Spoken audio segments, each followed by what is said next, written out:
what's up, man? Welcome to another edition of the 10-Minute Fix. News, sports, entertainment, current affairs brought to you just the way you like it for the African diaspora. It's another week, another day. And I got to address something that happened last week. You know, everybody was saying, man, we sound like we're too westernized. You know, this show sounds like you guys, you know, you're from another world. But one of the few things you guys don't realize is when you live out of the country for such a long time, you ultimately just don't belong anywhere. Because when I go back home, I sound funny. When I'm here, I sound funny. But let me try to do this in a different way so that I can appease the guys back home. 1 second. Let me try this again. What's up, what's up? Welcome to another edition of the 10-Minute Fix. My name is Reaspora, and welcome to this best show. We are going to do the things we do every day. I'm alongside my friends. That one there is called Finland, and the other one is called Mo. You know, we're trying to be authentic here and do this African thingy, the way you guys want us to do this African thingy. It's a joke, man. Come on, man. What's up, dog? It's hey, another week, another show. What's up, Finny? What's up? What's going on? What's up, brother? What's up, Mo? How you doing? What's going on? Good. Good to see you, man. Just don't chuck the... Remember, don't chuck the jelly. Later on. Oh, Francis! What's up, dog? Chilling. What's good? What's good? How you doing? Yo. Is up? Oh, see you guys have brews over here. Yeah, man. It's another week. I was just saying, you know, last week we were talking about, you know, my dialects. People are kind of upset with how I talk, how I sound on camera and everything. Why?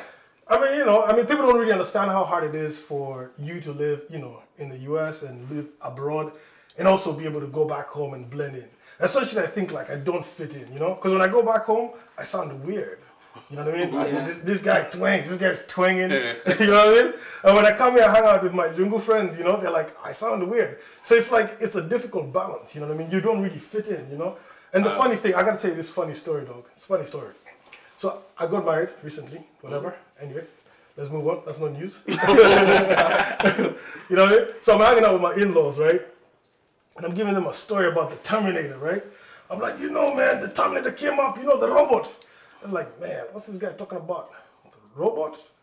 There's no guy rowing a boat in the Terminator. You know what I mean? I'm like, no. You know, the robot, the Terminator guy came in, cha. I'm like, oh, man, you mean a robot? You know what I mean? Yeah, but I mean, you know, hey, I respect the people from home, you know.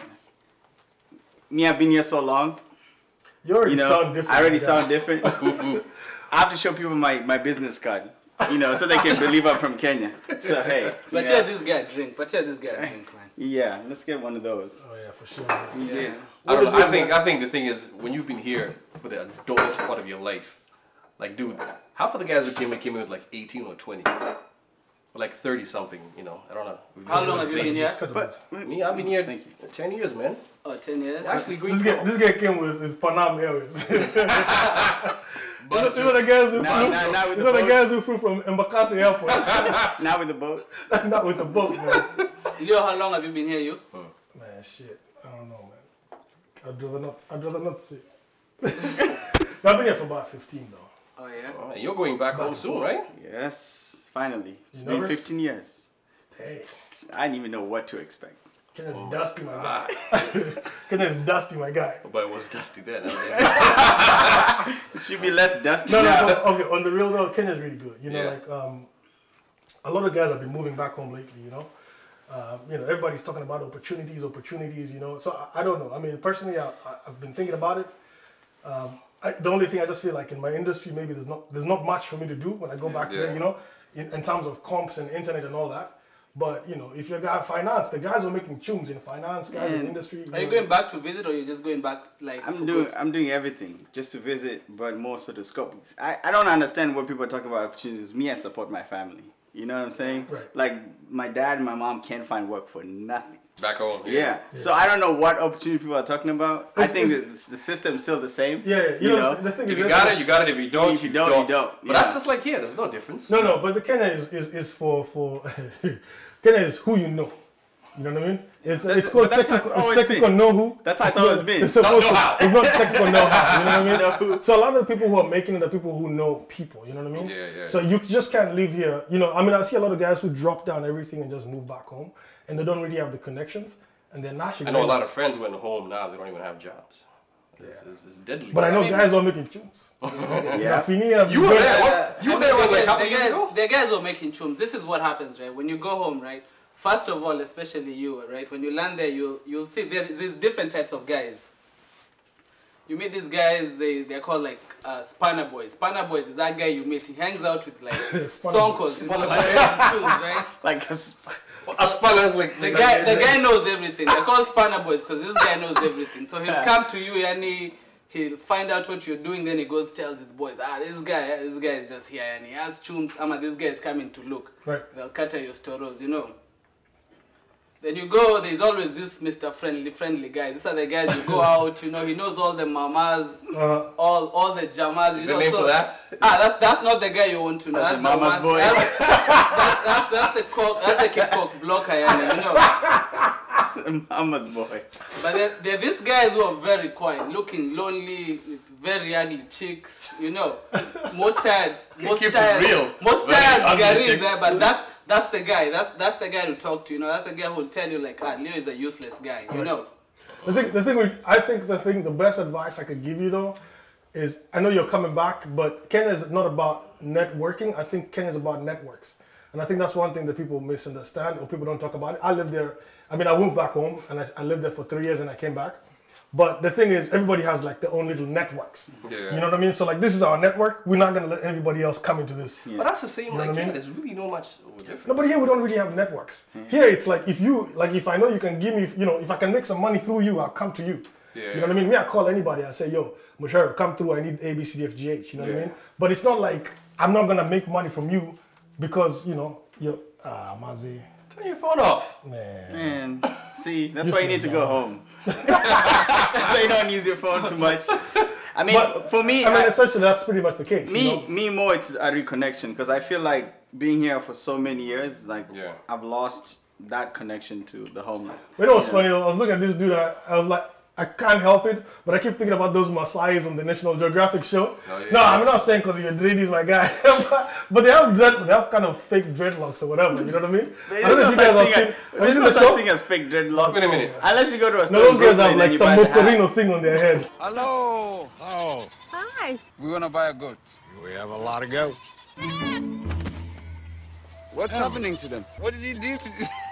I like to scare them. This is really strange. American goats. Stack. That goat stack.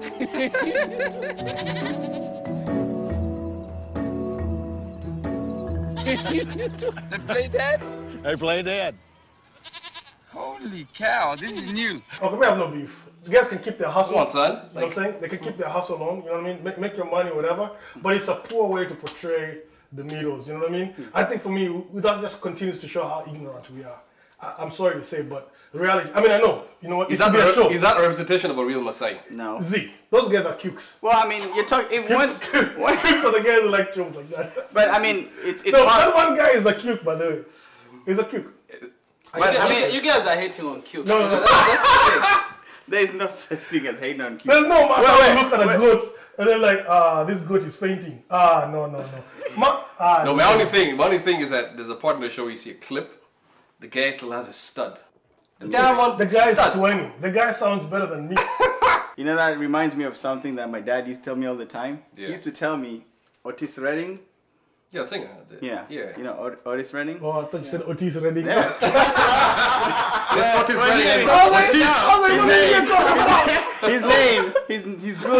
His real name is Otieno Redding. He came here and he changed it.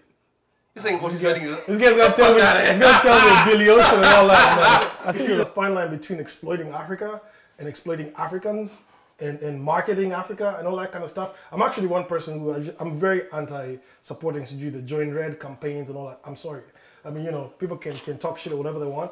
But I feel like if a company really wanted to help Africa, they'd go and kind of invest. You know what I mean? Take some money and do your thing. But there's no need to show like a guy who's cushion, stammering. You know what I'm saying? Because that's the image like somebody an American looks at that image of some skinny guy.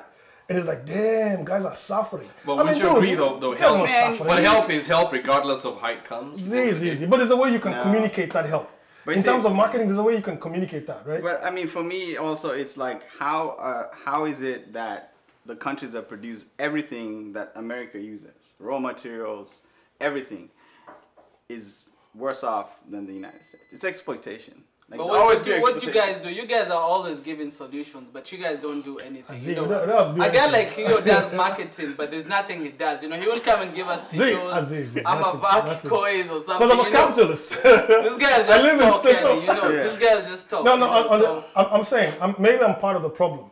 But me, I've always said, like, I'm not going to be part of the problem to a point where I contribute to that problem. So maybe I'm not going to, give $220 to help this doi that they send me pictures of this kiddo every month or whatever. And then the that's just me. And then the CEO is flying on a nice jet. You know what I'm saying? To Africa. And maybe that's just, I'm not talking about all initiatives, but in general, you know what I mean? They don't have to show you a picture of some guy who's starving. But that's the only reason to get people in action. You have to understand. But that's the thing. I'm saying it doesn't have to be that way, right? I'm just saying, like, if Puffy built his industry of manufacturing his t-shirts, Uko down Let me ask you. It might have a better impact than Puffy sending us tunes. If they showed Nairobi, beautiful city, looks like downtown. It's beautiful. Frisco, beautiful, awesome, clean.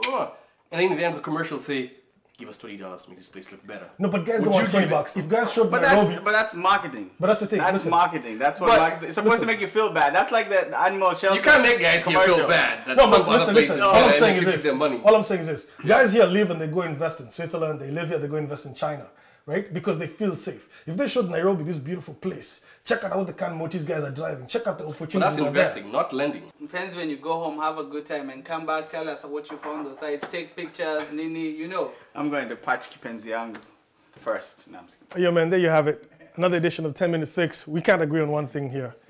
Either I'm talking bullcrap, or either I really have a point. But the fact is, these are conversations that happen behind closed doors. This is the 10-Minute Fix. My name is Leo Fire, alongside Mkonu, Fini, and my man Mo. See you next week.